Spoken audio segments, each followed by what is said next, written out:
3 months after a Titusville teenager was found dead on board a cruise ship, the prime suspect in her murder was in court today.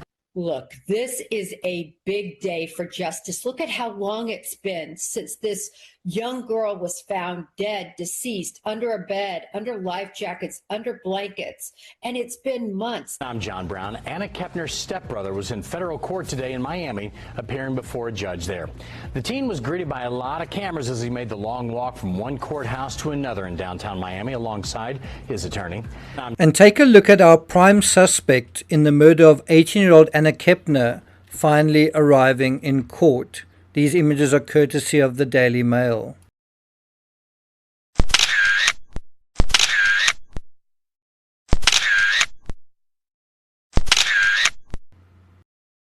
I got nightmares in my head, I fear thoughts build up until I can't feel. My mind fills up into a creature, and it haunts me somewhere much deeper.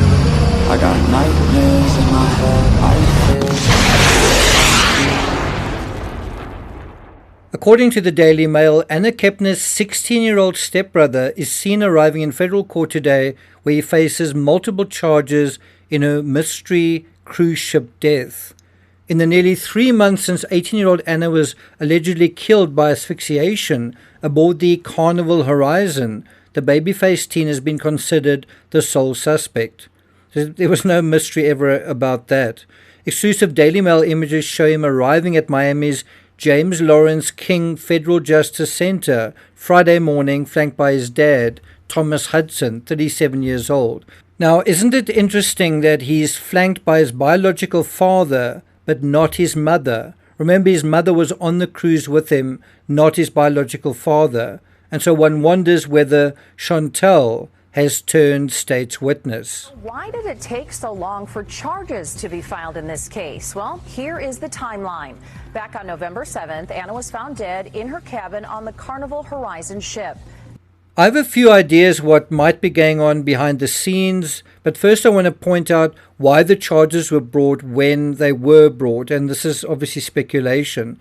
According to the US Weekly, on Friday, Chris and his wife Chantel released a joint statement thanking the FBI and the Department of Justice for their dedication, professionalism, and thoroughness in the investigation.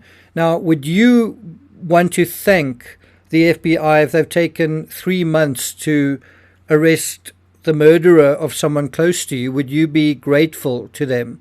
Anyway, they say that they continue to hope for accountability and for a full and fair legal process. Then they say, the loss of our daughter is a pain that will never fully heal. She was taken from us in a violent and senseless way, and our family has been permanently changed. Our grief is overwhelming, and her absence is felt in every part of our lives. No parent should ever have to bury their child, and no words can fully express the depth of our loss. Then the statement continues, at this time, it is deeply painful and disturbing to our family that the person responsible is able to walk freely. And one wonders whether this was something that didn't start to gnaw at certainly one of the parents in this case. And you must remember also that Chantel, the kid's biological mother and Anna's stepmother, hasn't she basically co-signed on this statement? And if you think about the words of the statement, the sentiments of the statement, well, by inference, isn't she essentially a silent partner in it and its appeal for justice? I guess what I'm getting at is, has Chantel actually turned on her son? It's a question, because she wasn't with her son at his side when he went to court, whereas his father was. Do you see what I'm getting at? And so is Chantel going to align herself with her new husband and her new family, and her being part of that family, and basically, is she going to testify? If she testifies, is she going to testify against her son and in favor of her stepdaughter who has now died?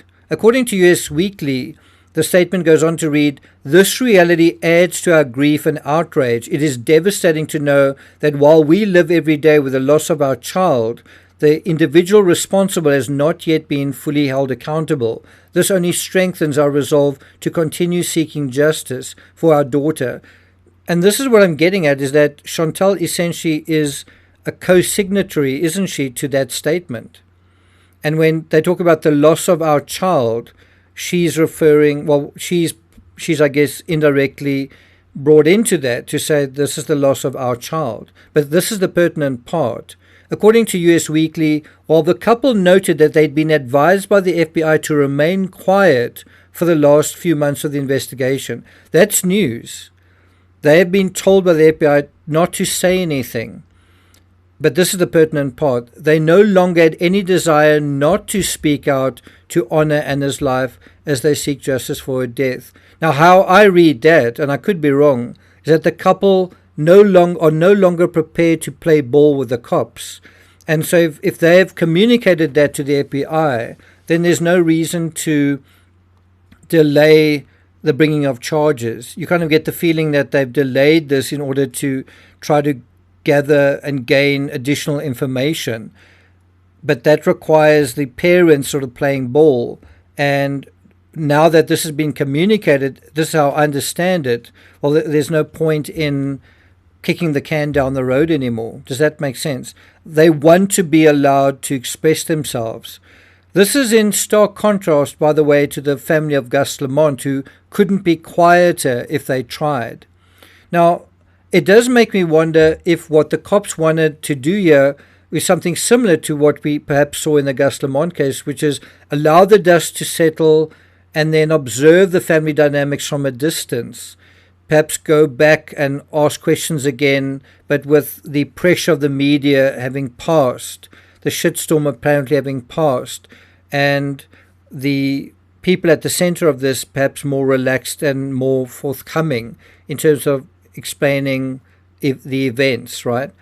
Now, I think this ploy was also used in the Barry Morphew case, and what this tactic can achieve is give a suspect a false sense of security, which then allows them to get comfortable, perhaps even cocky, and make incriminating statements. Isn't that what could have happened here? Isn't that what they wanted to happen here? Anyway, according to the US Weekly, while this tragedy has deeply hurt our family, we will not let it tear us apart. Our focus remains on honoring our daughter's memory and seeking justice for her. We thank the FBI and the Department of Justice for their continued efforts, dedication, and commitment to this case. Now, that statement is a bit of a U-turn from another statement made about 2 months ago on November 11th. According to the Daily Mail, when crane operator Christopher, that is Anna's biological father, spoke exclusively with the Daily Mail on November 11th, he dismissed, this is so important, let's put these words on screen, Christopher dismissed any suggestion that his stepson was considered a suspect. But then the grief-stricken dad reversed course just 2 weeks later on November 26th, telling People magazine that this stepson was the only one that was in the room. And then he went on to say, I can't say he's responsible, but I can't rule it out. I want him to face the consequences. And what we seem to be seeing there is a change of heart. That's also something we don't seem to be seeing in terms of the Gus Lamont case. This case has to do with a murder. That case, I'm not so sure. Anyway, Christopher said this week he was unable to confirm or deny that his stepson was facing murder and rape charges. And now that was in November, right? And it's interesting the other word that is mentioned there, rape charges as well. I do think it's very interesting comparing this case and the difficulties in trying to prosecute it with the Ramsey case. And why do you think these cases are so difficult to investigate and to prosecute? John, all of the documents in this case are sealed right now because the stepbrother is a juvenile. He is only 16 years old. I think as soon as a minor is part of the fabric of a case, it becomes a lot more difficult due to privacy laws and other legal protections just to see what is going on. And we've definitely experienced that in this case, haven't we? Well, I'm not going to take it further than that. Thank you for listening, and I'll see you guys next time.